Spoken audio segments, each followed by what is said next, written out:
Hello अस्सलाम वालेकुम दोस्तों। और दो तीन टॉपिक कवर करूंगा। बहुत शुक्रिया आप लोग की अप्रिसिएशन का। और आप लोग को अपडेट्स पसंद आ रही है। मेरी कोशिश होगी चूँकि वीकेंड के बाद मंडे से बहुत ज़्यादा कुछ हो रहा है। India Pakistan, world cricket, world sports, Euro, Copa America, तो सब पे बात करेंगे थोड़ा थोड़ा। मेरा मकसद ये है कि बस आपको पूरा एक पाकिस्तान इंडियन क्रिकेट का मेनली और बाकी वर्ल्ड स्पोर्ट्स का एक ऐसा राउंड अप दूँ कि जब आप मेरी वीडियोस देखें तो आप पूरे दिन से अपडेट हो जाएं। देखें जी, दो तीन मेजर चीज़ें हैं। एक तो कल यानी आज मंडे को पाकिस्तान क्रिकेट बोर्ड में बहुत हैपनिंग है।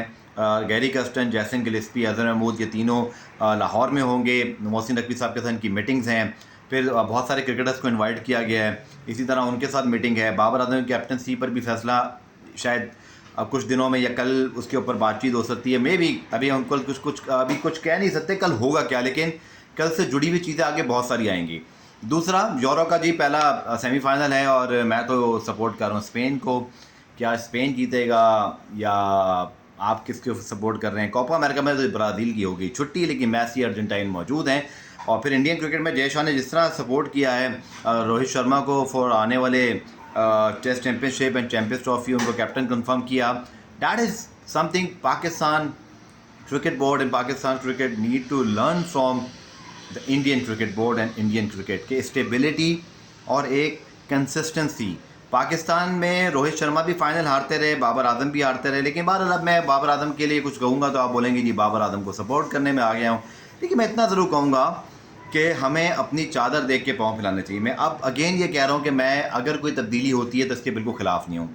जो हो पाकिस्तान क्रिकेट के लिए बेहतर हो, लेकिन हमें इंडिया से सीखना क्या है कि अपनी grass root domestic cricket ex test cricketers का जो वेटेज है हमारे यहाँ बहुत ज़्यादा ना। एक आसान सी चीज़ है, जब कुछ होता है डिबेकर ये साबित टेस्ट क्रिकेटर्स बुला लो। अगर ये साबित टेस्ट क्रिकेटर इतने अच्छे थे तो पिछले 3-4 दफ़ा बुलाने पर इन्होंने जो मशवरे दिए वो सही क्यों ना हुए?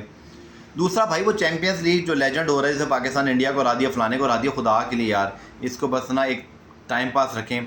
किसी इंडिया ने शर्जील खान को और इसी तरह आप अगर पूछें तो मुझसे आमिर यामीन को या शेब मलिक को या सेब मकसूद को नहीं खिलाया यार, खुदा के लिए यार। मतलब अगर बाबों की और हमारे लेजेंड्स की क्रिकेट थी तो उन्हीं को खेलने देते।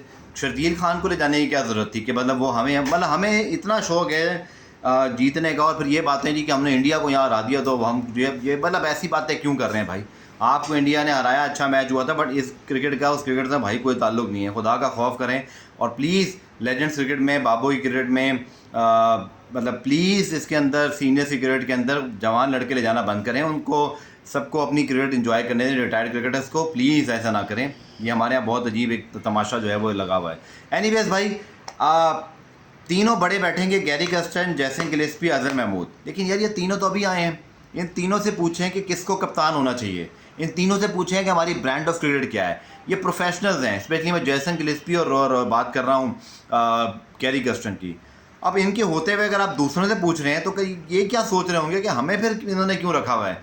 यही हरकत हमने की थी विराट ब्रैडबर्न, मिक्की आर्थर के होते हुए मोहम्मद हफीज़ को रख लें, मिसबाह हक को रख लें, इंतमाम हक को रख लें।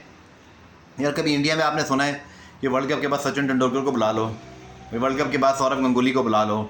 ठीक है वो प्रेसिडेंट रहे सौरव गंगुली, वो एक अलग बात है, लेकिन वहाँ पर सेटअप में बैठे लोग अपने फैसले करते हैं। अजीत अगारकर ने अगर फैसला करना है तो अजीत अगारकर ने करना है। अगर संजय बांगर करते हैं तो संजय बांगर ने करने थे, या राहुल द्रविड़ कर रहे थे तो राहुल द्रविड़ ने करने थे। अगर आगे चल के वीवीएस लक्ष्मण ने करने हैं या फिर उन्होंने करने हैं जो आपके जो लेफ्ट हैंडेड बैट्समैन यार जिन्होंने अभी शाहिद अफरीदी के साथ भी किया, गौतम गंभीर साहब जी, अगर उन्होंने करना फिर उन्होंने करने। यहाँ ये नहीं होता यार कि हमारे यहाँ ना बस अजीब व गरीब। और दूसरा, क्रिकेट बोर्ड में ना पता हो क्या रहा है, मैं आपको बड़ी सीधी बात बताऊं। क्रिकेट बोर्ड में चेयरमैन तब्दील होता है, बाकी सब लोग वही हैं। चीफ ऑपरेटिंग ऑफिसर, डोमेस्टिक वाले, क्रिकेट बोर्ड के डोमेस्टिक, नदीम खान 2-3 दफ़ा बारियां ले चुके हैं, सलमान नसीर वकील हो आए थे, वो अब चीफ ऑपरेटिंग ऑफिसर पहुंच गए हैं। अच्छा, इसी तरह वाला साहब हैं तो वो ज़माने से बैठे हुए हैं। तो भाई बात यह है कि इस तरह तो फिर आप पाकिस्तान क्रिकेट में ही बस तब्दीलियाँ लाने के लिए ख्वाब ही देख सकते हैं भाई। मैं तो ये कह रहा हूँ कि भाई अगर कोई इनकलाबी कदम लाना है तो फिर वसीम खान जैसा एक बंदा आया था, फिर वैसा बंदा लाओ जिसकी सोच कम अज़ कम बाहर की थी।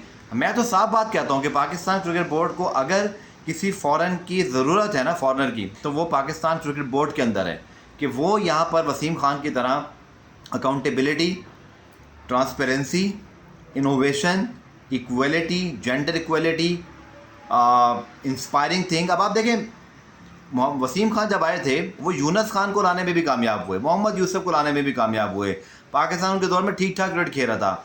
फिर रमीज़ राजा का चुनाव उस ज़माने में जब इमरान खान साहब ने किया, that was a fantastic choice, because Ramiz Raja से अच्छा एक चेयरमैन का क्या जो है वो कोई दावेदार हो सकता है, बट उनको भी घर जाना पड़ा। चलिए जी, जो हुआ सो हुआ। मेरी सिर्फ ये ख्वाहिश है, मोहसिन नकवी साहब के हवाले से मैं पहले भी कह चुका हूँ कि उनका जो काम करने का स्टाइल है, वो टीवी चैनल के ऑनर भी हैं, टीवी नेटवर्क के ऑनर हैं, बहुत सारे बिजनेस वगैरह भी उनके पास तजर्बे हैं। भाई बात यह है कि वो पुरानी चीज़ों के बजाय ना, मेरा अपना ज़ाती मशवरा ये है, अगर मुझसे कोई पूछे तो आप गैरी कैस्टन और जैसन गिलेस्पी के हवाले कर दें अपने क्रिकेट। बोलें ये 3 साल आपके पास हैं, आप हीरो हैं या आप ज़ीरो हैं, आपने बनाना हमारे क्रिकेट को।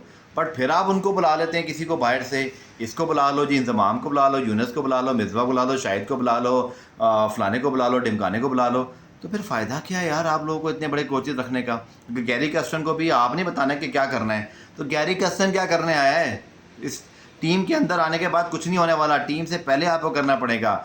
इंडियन क्रिकेट में रोहित शर्मा कप्तान बने तो बने, विराट कोहली कप्तान थे तो बने, उनको किसी ने हटाया नहीं, सब जब तक विराट कोहली ने खुद नहीं समझ लिया कि बस अब काफ़ी हो गया, या क्रिकेट बोर्ड ने समझ लिया काफ़ी हो गया। देखें जी, बाबरातों को तब्दील करना है तो कीजिए, बट क्लैरिटी के साथ करें कि ये हमारा कैप्टन होगा वनडे T20 का, ये टेस्ट का कैप्टन है, हम ये करना चाहते हैं, और 3 साल इस बंदे को दे दिए हमने। फिर उसमें चाहे हम हारें हम जीतें, बंदा वही कप्तान रहना चाहिए और यही हेड कोच रहना चाहिए। बट अगर ये होना है कि आपको वर्ल्ड कप के बाद ही समझ नहीं आ रहा क्या करना है, तो मैं तो क्या कह सकता हूँ, लेट्स जस्ट सिंसियरली होप कि जो आज फैसले होते हैं मंडे को, वो पाकिस्तान क्रिकेट के भले में हो जाएं। लेकिन कुछ इंडिया से सीख लें यार।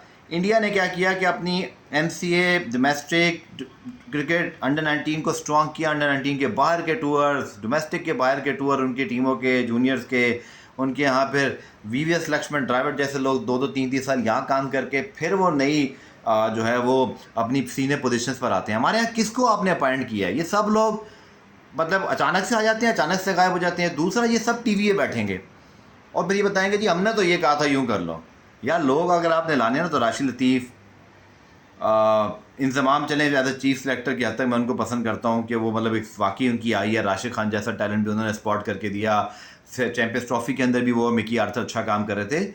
आपकी क्रिकेट पता है, grant Bradburn Mickey Arthur continue करते तो आपको ये दिन ना देखने पड़ते जो वर्ल्ड कप में आपने देखे, इससे बहुत बेहतर रिजल्ट होते। बट अगर आपने हर अरसे बाद तब्दीली करनी है, अब आपने फिर एक बैठक बनानी है, हमें ना बहुत, हम वो कहते हैं ना, बहुत हमें बस शो शाह करने की बड़ी आदत है कि जी हम ये करेंगे तो यूँ करेंगे तो ऐसे होगा तो वैसे होगा। या सिंपल वन लाइनर डिसीजन लीजिए। मोहसिन नकवी साहब बैठें, डायरेक्टर डोमेस्टिक जिसको बनाना है उसको बनाएं, गैरी कैस्टन, जैसन गिलेस्पी के साथ बैठ के पहले तो तय करें कि हमारा करना क्या, हमारा कैप्टन कौन है T20 वनडे का।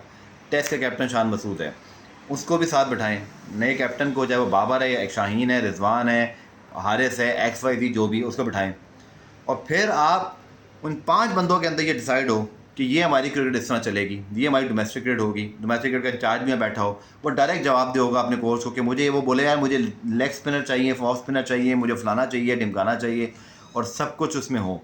और दूसरा, प्लीज़ आप 6-7 रुकनी सिलेक्शन कमेटी, कोई काम नहीं हो रहा था, 3 रुकनी सिलेक्शन, 4 रुकनी सिलेक्शन कमेटी लेके एक चीज़ सिलेक्टर हो, बाकी आपके चारों सूबों के लोग बैठे हों, ताकि एक एक्सचेंज ऑफ प्लेयर्स और आइडियाज़ होता रहे। That how you should run your cricket. पर अगर इसके अलावा कुछ हो रहा है तो भाई मुझे लगता है कि सब वही होगा जो पहले भी होता रहा, माजरत के साथ। एनीवेज भाई, आप लोग की क्या राय है मुझे ज़रूर बताइएगा। कप्तान कौन होना चाहिए और किसको फैसले करने चाहिए मुझे बताएं। यूरो में किसको सपोर्ट करेंगे? France, Spain, England, Netherland. I think Spain मुझे तो बहुत पसंद है हिस्टोरिकली, मैं चाहूँगा वो आए। और दूसरा, इंग्लैंड ने कभी यूरो जीता नहीं है, तो शायद अगर उनको या तो फिर स्पेन या फिर इंग्लैंड हो जाए। आप ही क्या राय है जी, मुझे ज़रूर बताइएगा। और इंशाल्लाह मुलाकात होती है नेक्स्ट वीडियो में। चैनल को सब्सक्राइब, वीडियो को लाइक, शेयर, कमेंट करना ना भूलिएगा। टेक केयर, खुदा हाफिज़।